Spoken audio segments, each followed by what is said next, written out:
Nosotros tratamos de poner esta frase, que es más o menos lo que nosotros estamos tratando de hacer. Una experiencia para traer el cambio climático de las cumbres al territorio. O sea, cómo pasamos toda esa discusión que se da a nivel mundial a través de las negociaciones, cómo hacemos que la gente esté apropiada del tema y cómo llevamos eso a nuestro territorio, consciente de que a pesar de que las negociaciones se hacen a nivel mundial, los efectos están aquí, en nuestro ecosistema, y los están sintiendo la gente que habita en nuestros territorios. Un poquito del contexto de la región donde está influyendo el proyecto y donde vamos a conocer las experiencias.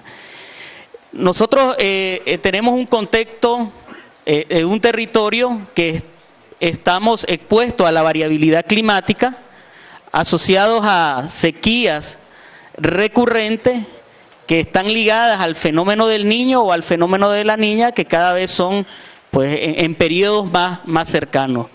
Pero además de la variabilidad climática, ya tenemos efectos del cambio climático. Podemos ver que los escenarios y el análisis histórico del clima registra para Nicaragua un aumento de la temperatura y además una reducción de las precipitaciones, aunque el aumento de la temperatura es más considerable, pero sí en el tema de precipitaciones, además de que hay una leve disminución, también ha habido en el tema de precipitaciones en el territorio. Quizás lo más grave no ha sido el tema de cantidad de reducción, sino una distribución anormal de las precipitaciones. Está lloviendo casi lo mismo, de hecho que menos, pero la distribución en un día, en 24 horas, se han registrado hasta 200 milímetros en sitios donde llueven 800 milímetros. 200 milímetros en 24 horas, el 25% de lo que normalmente llueve en un año. Y nos encontramos con condiciones del territorio que no están asociados al cambio climático, que obedece a las condiciones propias biofísicas del territorio, como tener pendientes, mucho territorio con pendientes superiores al 45%, por ejemplo. Y también a temas más ligados a una gestión inadecuada de los recursos naturales. Por ejemplo, el territorio tiene casi el 60%, tiene un potencial para el desarrollo forestal, pero desgraciadamente se están utilizando estas áreas para cultivos anuales como maíz y frijoles. Esto es la parte más alta de una de las cuencas de la Segovia, y podemos ver pues un avance considerable de la frontera agrícola. Y aquí un poco el tema, este es el mapa del pronóstico para este año de la lluvia, donde las autoridades dicen de que va a haber efecto, se va a acentuar el fenómeno del niño, y los pronósticos se están cumpliendo. Que habían muchas probabilidades de que las precipitaciones de este año fueran inferior a la norma. Entonces tenemos un contexto de variabilidad climática, de cambio climático. Vivimos naturalmente dentro del trópico seco, que sin cambio climático y sin variabilidad climática ya tenemos precipitaciones cuando son normales, precipitaciones entre 800 y 1200 milímetros, pero además tenemos una gestión en el territorio, una gestión poco adecuada de los recursos naturales, que impacta directamente, que hace que los sistemas productivos del territorio, la mayoría sean dependientes del clima. O sea, la producción en la gran mayoría, 3/4 partes de ella, depende de que si llueve o si no llueve. Pues y con estas condiciones, pues estamos bastante expuestos a que haya impactos en la producción. Entonces, el proyecto básicamente tiene dos objetivos. Un objetivo es identificar cuáles son los riesgos asociados al cambio climático en un territorio específico, que en este caso es la región de la Segovia de Nicaragua, que son los departamentos de Estelí, Madrid y Nueva Segovia. Luego de que esos riesgos sean identificados, lo que se trata es de facilitar los medios para la realización de medidas de adaptación. Esta identificación de los riesgos conlleva a que la población los conozca, y que ese conocimiento derive de una apropiación en el abordaje de la temática, y esto se pueda insertar dentro de la planificación territorial en los municipios. Con todo eso, pues el proyecto va a disponer de medios para realización de medidas de adaptación al cambio climático a través de alternativas producción para la reducción de la vulnerabilidad en las microcuencas donde estamos trabajando. Con esto, para lograr estos objetivos, el proyecto tiene 3 efectos o resultados, y el primero es construir una estrategia regional de cambio climático para la región. Esa estrategia se construye como en 2 momentos, considerando dos momentos, 2 elementos paralelos. Uno, son estudios científicos. El proyecto, de manera conjunta con el INETER, trabajó la realización de los escenarios de cambio climático para la región de la Segovia. Cuando nosotros teníamos los escenarios a nivel nacional, teníamos un píxel que abarcaba toda la región, los 3 departamentos. Pero entonces hizo un estudio de proyecciones climáticas a reducción de escala, y lo que tenemos ahora es cuál van a ser los escenarios. Se corrieron 19 modelos, cuáles van a ser los escenarios de temperatura y precipitación al 2020, al 2040, al 2050. Luego de eso se realizó un estudio de cuáles serían los impactos que van a tener esas nuevas condiciones climáticas en sectores claves como la agricultura, el sector forestal, los recursos hídricos y la infraestructura. Con esos estudios nosotros estamos iniciando un proceso de consulta con estos actores, y el estudio científico más ese proceso de consulta va a derivar en una estrategia regional de cambio climático, que queremos ir más allá de que sea un documento técnico acertado, sino que sea un documento que estamos haciendo un proceso de lobby con los gobiernos municipales y las instituciones para que las líneas de acción que en esas estrategias se están recomendando sean insertadas en los procesos de planificación territorial. Lo difícil no es hacer la estrategia, teniendo los estudios, los escenarios, un proceso de consulta muy bien construido, eso sale solo, pues, como decimos, ¿no? Ese es un proceso que nos va a dar eso como producto. Pero luego viene lo más importante, todo el trabajo para insertar lo que la estrategia recomiende en los procesos de planificación territorial, y eso, más que una ciencia, se transforma en un arte porque implica negociación, alianza y todo un proceso de lobby con las autoridades del territorio. Además de la estrategia, nosotros hemos identificado que el cambio climático es un tema bastante nuevo. Nosotros asumimos responsabilidades como técnicos, que se ha quedado más a nivel técnico, a nivel de cumbres internacionales, pero cuando nosotros vamos al territorio nos damos cuenta que la gente sabe más de manejo de cuenca y de agricultura agroecológica que de conceptos de cambio climático. Entonces, eso implica que nosotros debemos de promover una estrategia de comunicación para que el tema de cambio climático sea más conocido y sea más entendido, ponerlo en un lenguaje que el usuario del clima, que es el productor, lo pueda entender. Entonces, eso fue necesario, hacer una estrategia de comunicación, y trabajamos productos de comunicación con radio, se hizo una radionovela, se trabajó en la realización de una obra de teatro comunitario que se está presentando en las diferentes comunidades de la región.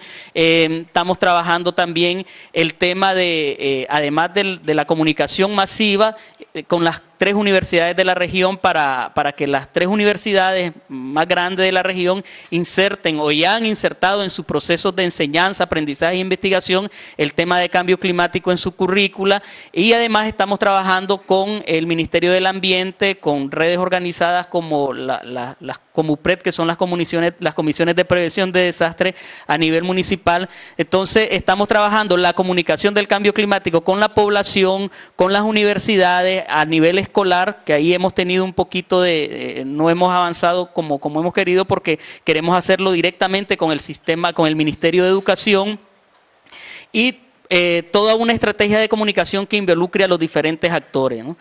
Y un tercer resultado, que es que los productores agropecuarios y forestales estén sensibilizados y aplican medidas de adaptación al cambio climático. O sea, este es el resultado donde se está haciendo la implementación, donde se están promoviendo la implementación de medidas de adaptación al cambio climático, que lo hacemos con lo que nosotros llamamos actores de cambio.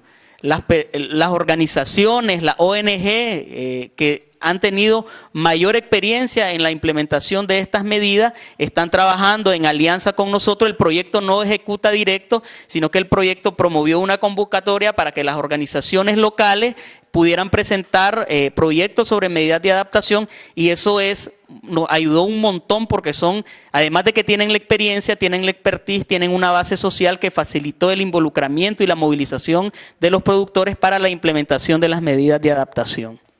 O sea que el que sabe hacer las cosas es al que hay que acompañar para que las siga haciendo. Entonces, el abordaje, a pesar de que es un abordaje territorial, decimos requiere un enfoque multiactor y multisectorial.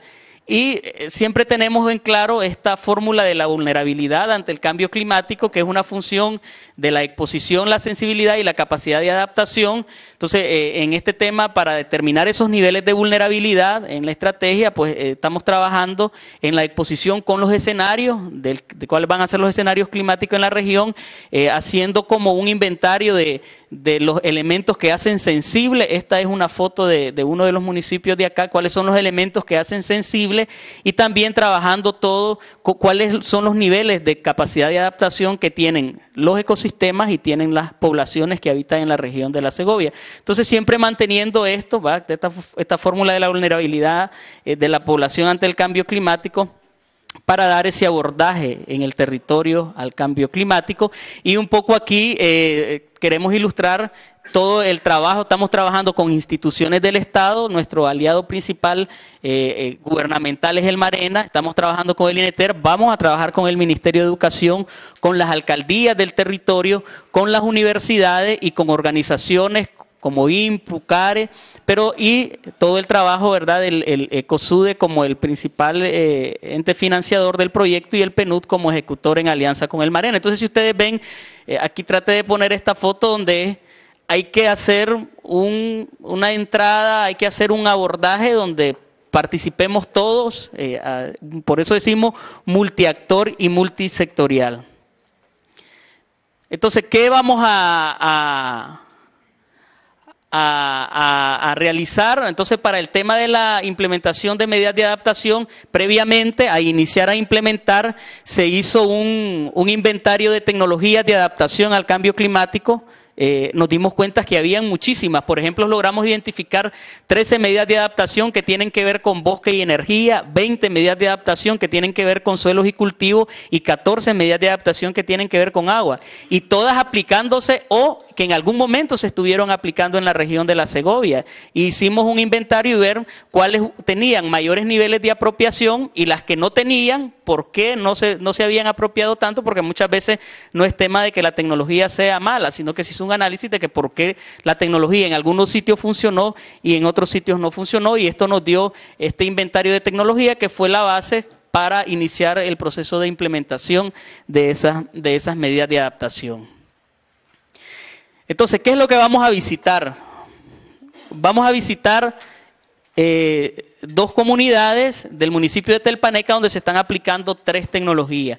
Vamos a ver hornos mejorados, vamos a ver una metodología que se llama escuelas de campo, que es una escuela de campo de un sistema agroforestal que es Café con Sombra, y vamos a ver cisternas para captar agua de lluvia a nivel domiciliario. Entonces vamos a ver los hornos, la cisterna y la escuela de campo para promover la implementación de un sistema agroforestal donde combina café, un componente forestal y un componente de diversificación de finca.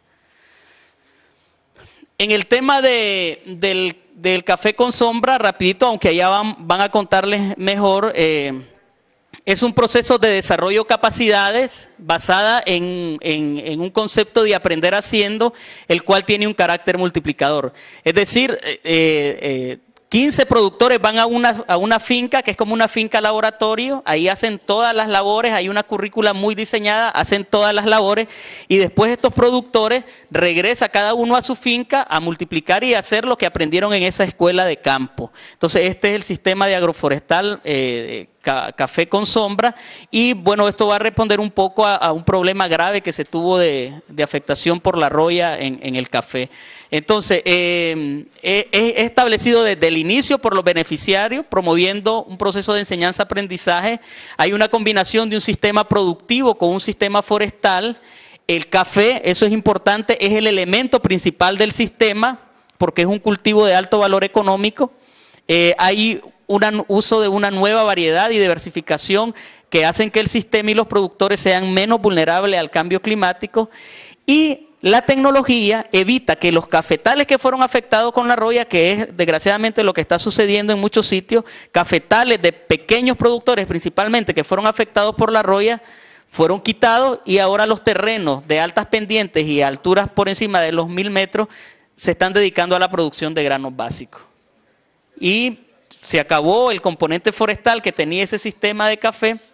Entonces, con eso lo que tratamos de hacer es que esa tecnología evite que se transformen en uso de suelos para granos básicos o para desarrollo de una ganadería extensiva. Lo otro que vamos a ver es estos hornos mejorados que yo les soy sincero, nosotros inicialmente los establecimos como una medida para reducir la deforestación, o sea, menos leña, menos deforestación. Y resultó que se ha transformado en una actividad económica bastante buena para los pobladores. Se establecieron 20 hornos.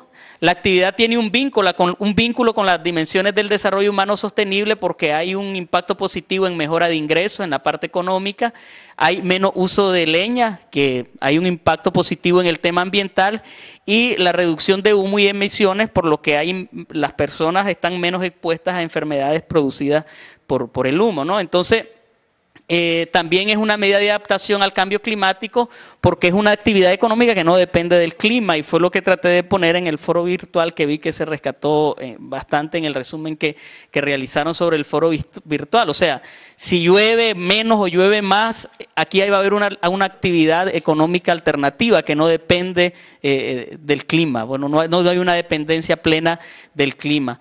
Hay una deforestación evitada por menor consumo de leña, y lo fundamental que todo es material local, material que se halla en la zona y que permite que el manejo de la tecnología sea más fácil y que tenga potencial de réplica. Todo esto se acompaña de un fortalecimiento a capacidades para el uso de la tecnología. El otro es el tema de las cisternas para cosecha de agua de lluvia. Fueron 25 cisternas.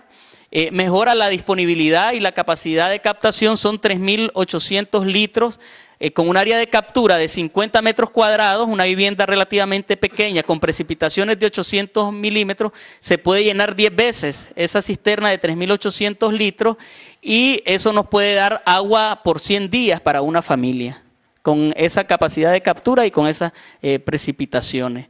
Reduce el esfuerzo porque al no tener esto, las actividades se iban a realizar, estas son pendientes fuertísimas. Lamentablemente el rol del acarreo del agua es un rol asignado a mujeres y niños en las comunidades. Entonces eso también es importante porque reduce el esfuerzo por el acarreo del agua. Hay una mejor calidad del agua, se puede tratar en el sistema, o sea, aquí se puede poner un par de filtros y permitir que el agua sea de mejor calidad. También tiene potencial de réplica por el uso que son materiales locales la mayoría, y evidentemente todo esto va acompañado de un proceso aprender haciendo y un proceso de fortalecimiento a capacidades a través de promotoría rural. Y finalmente, pues los elementos importantes que nosotros debemos de considerar, que es que la apropiación depende de elementos como la utilidad de la tecnología. Si la tecnología es útil y hay un aporte socioeconómico de la misma, la gente se apropia más fácilmente de ella. Hay desarrollo de capacidades y trabajos previos de sensibilización y comunicación. Es importante que el costo y la facilidad en el manejo para el establecimiento de la tecnología sean menos, pues. Hay involucramiento de los protagonistas en todo el proceso, desde el diseño, la implementación y el uso, y promover las alianzas y coordinación interinstitucional Y esto es fundamental, este vínculo entre lo que se conoce como hardware y software. O sea, es importante la obra gris, pero también es importante todo el acompañamiento que se pueda dar para que estas tecnologías puedan ser manejadas y sean sostenibles en el tiempo. ¿Qué aprendizaje hemos tenido? No solo de esas tecnologías, sino del proyecto, queremos compartirlo. Demanda el abordaje de cambio climático a nivel territorial, un trabajo conjunto, compartido y colaborativo. Complementando procesos en marcha, o sea, es importante ya poder anclarse a procesos que ya fueron iniciados. El cambio climático es un tema poco conocido, que es generalmente conocimiento de técnicos y expertos. Es importante como ya presentarlo en un lenguaje más paisano que la gente y los usuarios finales del clima lo puedan entender. Hay metodologías como la promotoría comunitaria y escuelas de campo y la cooperación sur-sur que mejoran los niveles de sostenibilidad, reducen costos y aumentan la cobertura y el seguimiento técnico. Lo que yo les comentaba, que las medidas de adaptación no necesariamente tienen que estar vinculadas con el clima. Hay otras que nos han dado resultados donde hay ingresos económicos alternativos de la población. La información científica generada por el proyecto debe ser constituida un bien público. Eso fue importante, que estos escenarios los hizo el ente encargado, que es el INETER, y el INETER ya lo está administrando. Teníamos una línea de base, por ejemplo, de 1960 a 1990, y ya el INETER esa línea base la está actualizando y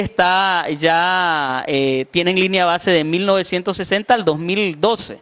Entonces los modelos se van calibrando cada día más, pues porque los está administrando el ente, que en este caso es el INETER. Y esto es fundamental, que lo hemos escuchado de todos nuestros socios, sin compromisos concretos de reducción de emisiones a nivel internacional, la adaptación cada día será más cara y menos eficiente, porque lo que hoy puede ser una medida de adaptación para unas condiciones climáticas X, posiblemente en 20 años, si no hay un compromiso de reducción de emisiones, pues va a ser como más cara, o como decimos aquí, la naranja va a estar cada día más en la parte más alta del árbol. Bueno, y finalmente es importante el involucramiento de las instituciones para la realización de actividades conjuntas, que las instituciones se involucren desde el inicio del proceso. Fundamental considerar las experiencias y lecciones aprendidas y la institucionalidad de los actores locales. El trabajo conjunto y colaborativo con las universidades está permitiendo que el cambio climático sea insertado en los procesos de enseñanza y aprendizaje. Fundamental tener este acompañamiento y lo que nosotros llamamos amparo institucional. Y el abordaje del cambio climático al nivel territorial requiere un enfoque multiactor y multisectorial. Por lo que fue necesario, esto atrasó mucho el inicio del proyecto, pero fue importante. Al inicio se necesitó un proceso de negociación, gestión conjunta, identificar roles, funciones de los principales actores clave, y eso resultó que los mecanismos de implementación fueran diversos. Fondos los ejecuta el Marena, otro fondo los ejecuta una universidad, otro una organización, otro fondo lo ejecuta directamente el proyecto, pero derivó de todo este proceso de negociación. Cada quien haciendo lo que sabe hacer, lo que está llamado a hacer, y el proyecto facilitando el hacer mejor los roles que a cada uno nos corresponde.